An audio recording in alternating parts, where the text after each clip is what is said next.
Hello दोस्तों, veterans नमस्कार। मैं दीवान सिंह।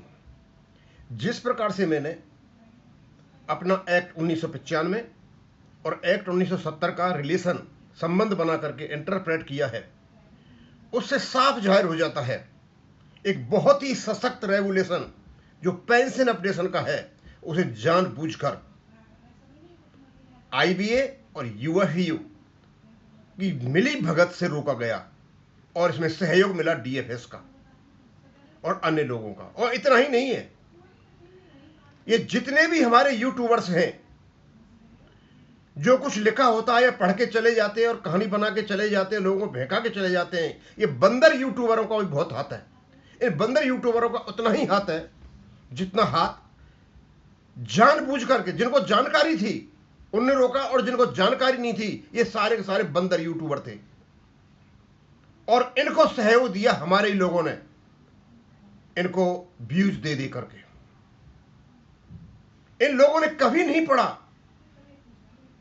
कि एक्ट 1970 में क्या है, 1995 का जो रेगुलेशन क्या वैल्यू है, 1995 के रेगुलेशन के बाद आईबी और यूएफबी की क्या स्थिति है, 35/1 का क्या इंटरप्रिटेशन है। और इवन यही नहीं, 5 फरवरी को माननीय सुप्रीम कोर्ट में जो अराइज वालों ने, इम्प्लीड पार्टी ने जो सिनॉप्सिस दिया था, मैंने मना किया था कि ये गलत है। वो आपने देखा ही होगा जब फंड थ्योरी का गीत गाया जा रहा था, जो अपने रेगुलेशन का पार्टी नहीं है और वहां केवल रेगुलेशन पे बात हो रही थी।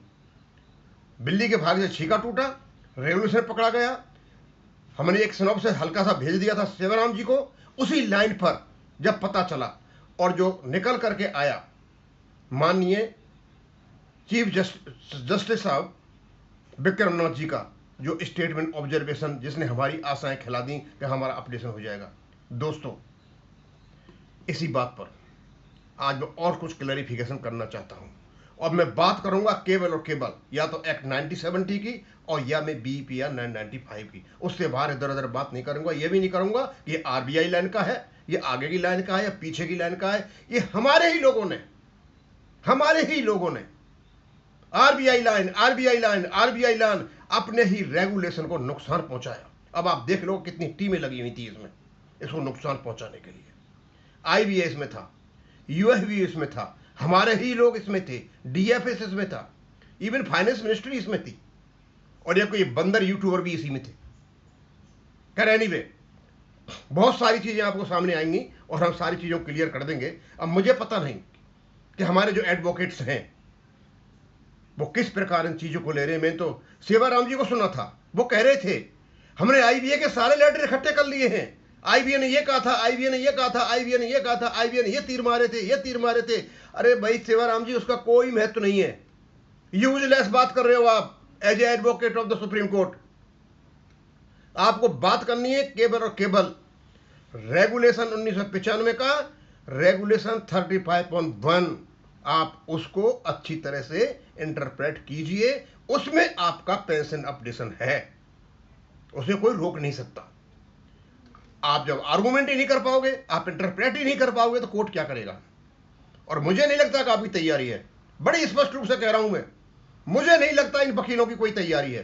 क्योंकि मैंने सुना था कोई शायद गुलाटी साहब थे, कौन थे वो, आरबीआई लाइन की बात कर रहे थे मनीष सिंघवी साहब को बीच में रोक करके। जो आरबीआई लाइन कोई वर्ड ही नहीं है उसमें रेगुलेशन में। अब चलता हूं मैं, हम देखते हैं regulation 35.1 as amended in 2003 in the banking employees pension regulation 1995 states. एक ही लाइन है जिसको इंटरप्रेट करना, एक ही लाइन है। और दोस्तों मैं उसको बताता जाऊंगा क्योंकि टाइम हो जाता है। पहला, basic pension and additional pension where applicable shall be updated as per appendix 1। इसके दो मतलब निकलते हैं दोस्तों। ये जो वेयर एप्लीकेबल है मैंने बताया था, इसका अर्थ हमने ये लगा लिया जब जब बेस सेटलमेंट होगा, गलत अर्थ लगाया है।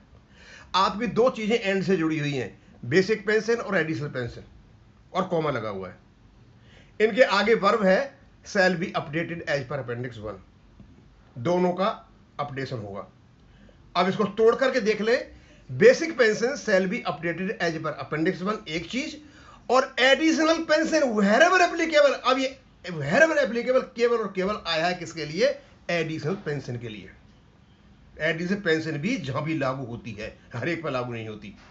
आपके जो अलाउंसेज होते हैं उस पर पेंशन बनती है, उसका है। सेल भी अपडेट, दोनों ही अपडेट होंगे एज पर अपेंडिक्स 1। अपेंडिक्स 1 आपका कंट्रोलिंग मैकेनिज्म है कि किस प्रकार होगा, और ये स्टैटिक नहीं है, ये कंटिन्यूइंग है।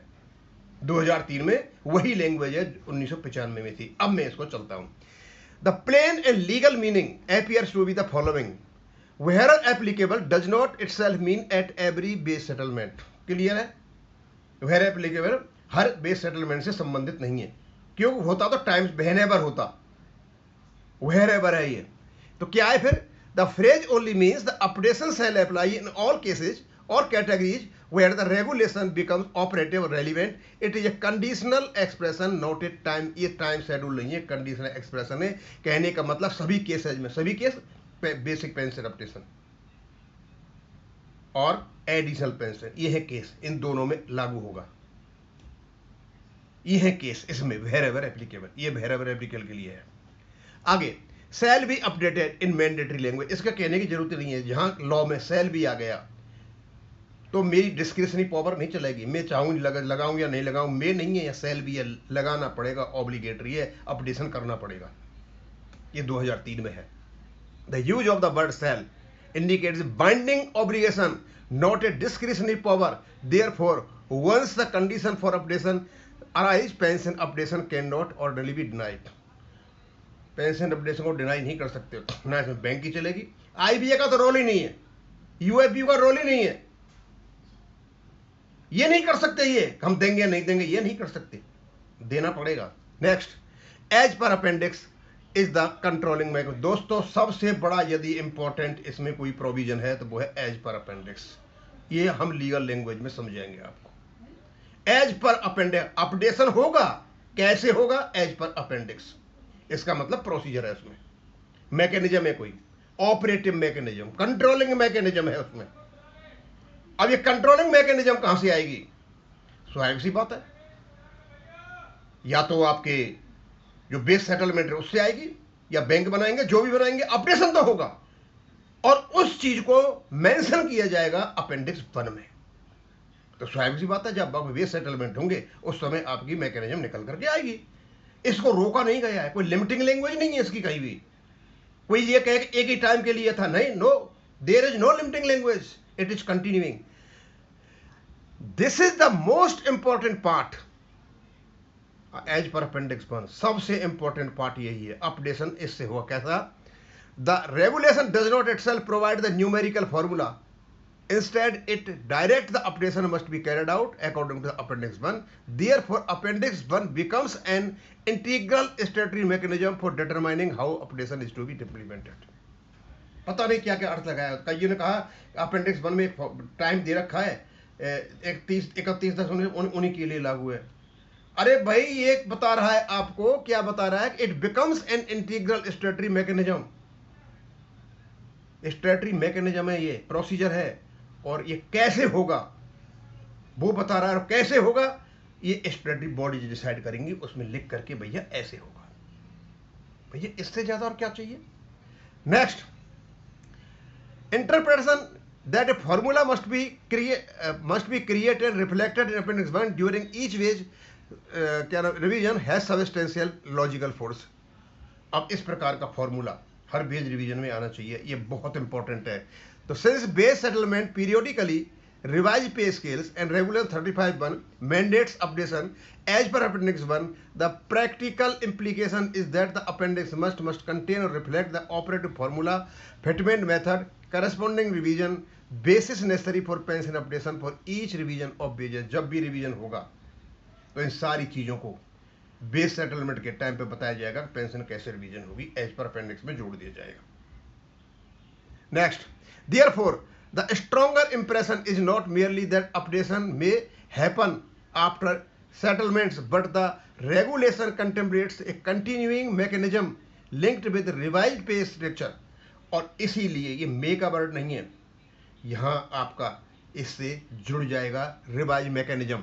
Otherwise the word shall be updated and the reference to appendix 1 would become in effect. और यदि ऐसा नहीं करते हो आप तो शैल बी अपडेटेड मैंडेटरी और मैकेनिज्म अपेंडिक्स 1 दोनों इनइफेक्टिव हो जाते हैं। यानी इसके पार्ट में यदि अपेंडिक्स 1 दे रखा है, सेल भी अपडेटेड दे रखा है, तो इनको ऑब्लिगेटरी करना पड़ेगा और अपेंडिक्स को इनको इंप्रूव करना पड़ेगा या रिवाइज करना पड़ेगा या क्या करना पड़ेगा, और वो भी इनको पे स्ट्रक्चर के साथ ये स्पष्ट रूप से कहा जा रहा है और यही इसका इंटरप्रिटेशन है। इन summary the most reasonable interpretation is regulation 35(1) creates a mandatory statutory right of the pension updation. Clear, pension updation का मैंडेटरी राइट है हमारा, ये कहता है। मैं इसका समरी बता रहा हूं। Appendix 1 is the intended to contain the operative methodology और फॉर्मूला। अपेंडिक्स 1 में उस मेथडोलॉजी को और प्रोसीजर को बताया जाएगा, भैया ऐसे होगा। And after each phase revision, the corresponding updation mechanism is expected to be reflected through Appendix 1 और its equivalent implementation framework। और हर बेस रिवीजन के बाद जो मैकेनिज्म है इसको अपडेशन करने की, उसमें रिफ्लेक्ट होगी बेस रिवीजन में। भैया और क्या चाहिए? हल्की सी चीज थी, basic pension additional pension where as applicable shall be updated as per appendix. और ये जो लैंग्वेज लिखी जाती है ना, ये लीगल प्रोफेशनल्स होते हैं, बहुत बड़ी इंटेलिजेंट होते हैं, उनकी एक एक कॉमा का अंतर होता है, कोर्ट उसी प्रकार उसको इंटरप्रेट करता है। ये बंदर जो यूट्यूबर्स हैं और कुछ हमारे लोग जिनको पता था जानबूझ के बहकाया, और जिनको पता ही नहीं है वो अपने अपने हिसाब से इसके गीत गाते रहे और इसको इंटरप्रेट ही नहीं कर पाए। आपको मैं अंत में बता देता हूं कि आपका basic pension shall be updated mandatorily.